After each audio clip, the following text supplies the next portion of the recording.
Ayan guys, so nakikita nyo ngayon sa video natin yung ating Ruby network mining app, okay? So may resemblance din to sa Pi network, and sa mga future videos natin, mag-upload pa tayo ng mga informative videos about the Ruby mining network app, okay? Yung recording ng video na to is Wednesday, March 12, 2025, 10:28 a.m. And nag-decide akong i-record tong video na to para i-share yung kauna-unahan nating mining session na makukumpleto in the past 24 hours, okay? So, ito yung unang 24 hours na makaka-complete tayo ng pagmimina or pagmamine dito sa Ruby network, okay? So, gusto ko lang makita yung yung prompt.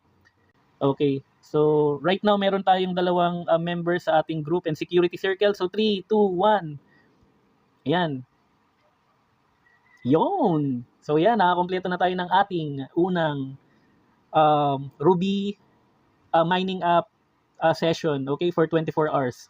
Okay, so start the mining session of Ruby by pressing the button below. So, ganito lang rin siya, guys, parang Pi network rin.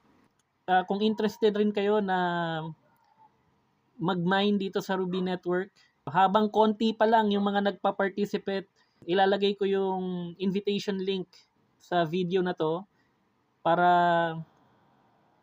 tayo guys, mag-crypto bayanihan tayo. Yan yung nilagay nating pangalan sa ating YouTube channel and sa ating Ruby network display name. Okay? Yan rin yung invitation code natin, Crypto Bayanihan 2025.